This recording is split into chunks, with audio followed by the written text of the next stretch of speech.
아모스 말씀부터 함께 보겠습니다.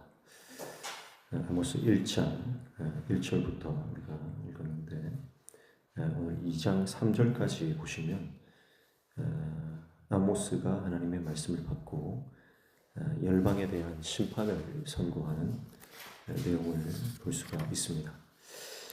아모스 선지자는 제사장이나 선지자의 사명을 감당하던 사람이 아니라 일반 평신도입니다.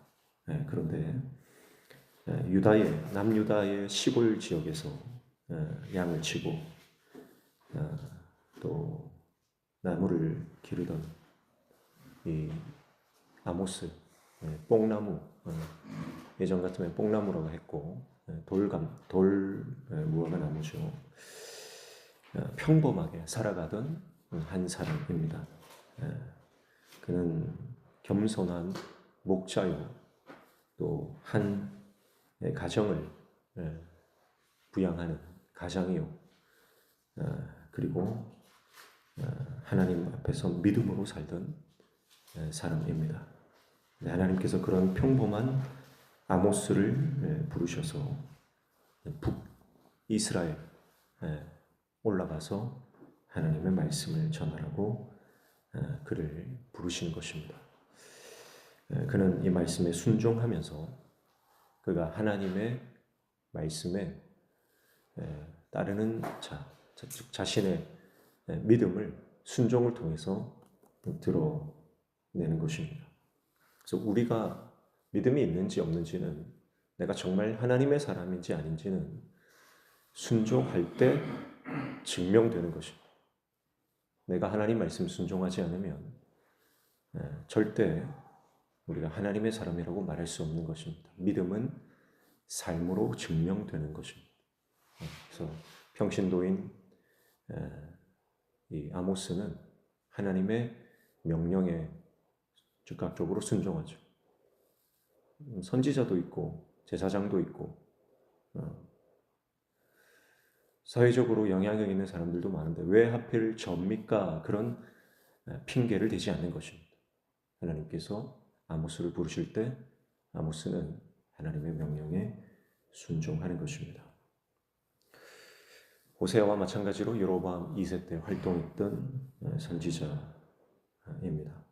그래서 이 아모스서를 보면 그가 양을 치는 목자요, 또 농사를 짓는 농부요. 그래서 그가 살아가던 삶의 그 실제적인 농부로서, 목자로서 경험했던 것들이 이 예언의 선지서에 고스란히 담겨 있는 것을 볼 수가 있습니다. 그래서 수레라든지 사자, 양, 암소, 과일 이런 것들이 많이 등장을 하는 것을 볼 수가 있습니다.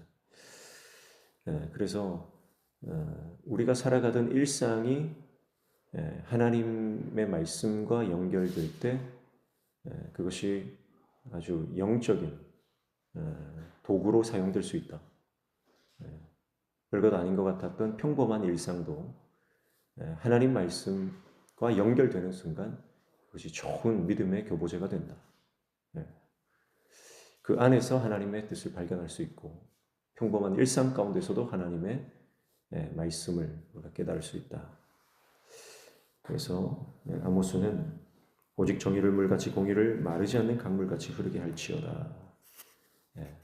그래서 아모스 5장 24절 말씀이 핵심 말씀으로 우리가 볼 수가 있겠습니다.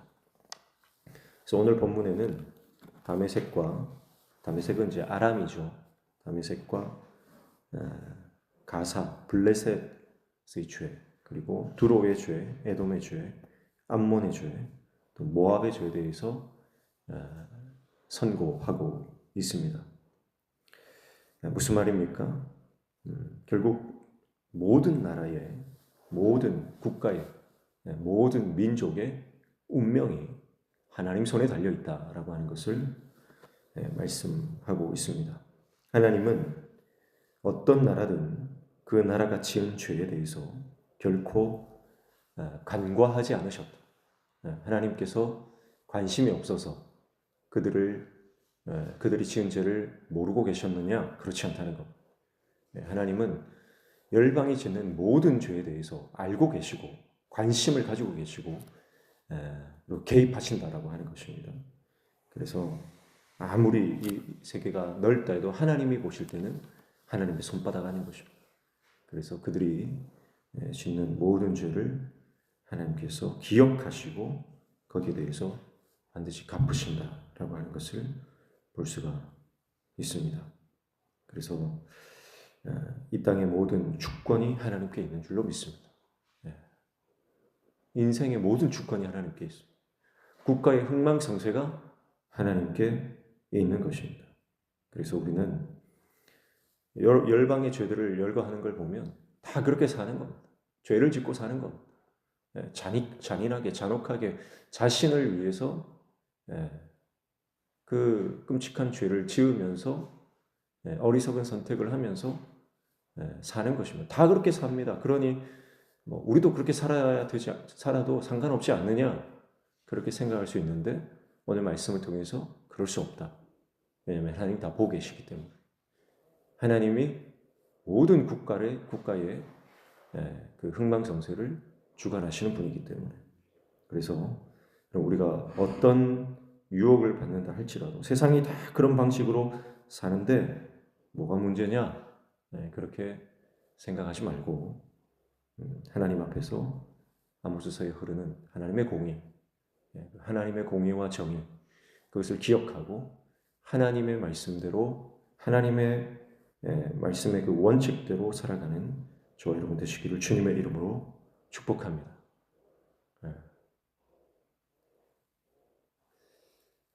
지금 국가 비상사태죠. 어젯밤에 대통령이 비상계엄을 선포했고 아마 전 국민이 잠을 자지 못하는 뜬 눈으로 밤을 지새우는 시간들을 보냈을 것입니다. 지금 이 시간에도 수많은 사람들이 국회 앞에서 모여 있습니다. 하나님 은혜가 필요합니다. 하나님 은혜가 필요하고 하나님 경외하지 않는 인생은 어리석은 인생입니다.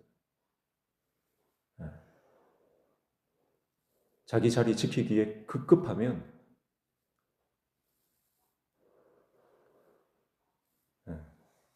수많은 사람들을 어려움 속으로 몰아넣는 것입니다.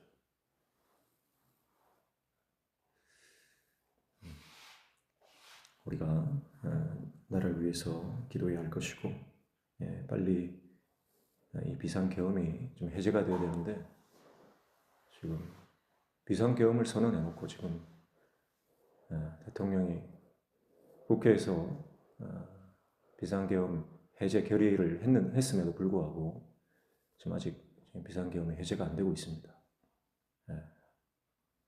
이 충격이 어마어마한 것입니다. 한 사람의 잘못된 판단이 국가 전체를 위기로 지금 몰아가고 있는 것이죠. 그러나 기도할 때 하나님은 이 위기를 하나님의 또 선하신 역사하심으로 또 기회로 또 우리에게 허락해 주실 줄로 믿습니다.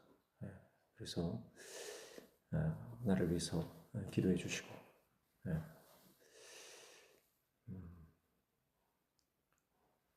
깨어서 계속해서 우리가 관심을 가지고 모니터링을 해야 됩니다. 계속 모니터링을 하면서 예의주시하면서 우리 나라와 민족을 위해서 이 혼란한 틈을 타서 악한 영이 또 많은 사람들을 미혹하고 또 교회를 성도를 넘어뜨리려고 하는 그런 일들이 또 일어날 것입니다. 우리가 더 깨어서 하나님의 은혜를 구할 때 하나님의 은혜가 이 나라에 부어질 때 다시 이 대한민국 땅의 공의와 정의가 하수처럼 흘러가는 놀라운 역사가 일어나게 될 줄로 믿습니다. 기도해 주시길 바랍니다. 합심해서 기도하겠습니다. 하나님 아버지, 개인의 인생이든 국가의 전망이든 하나님 손에 달린 줄로 믿습니다. 하나님이 붙들어 주시면 망하지 않는 줄로 믿습니다.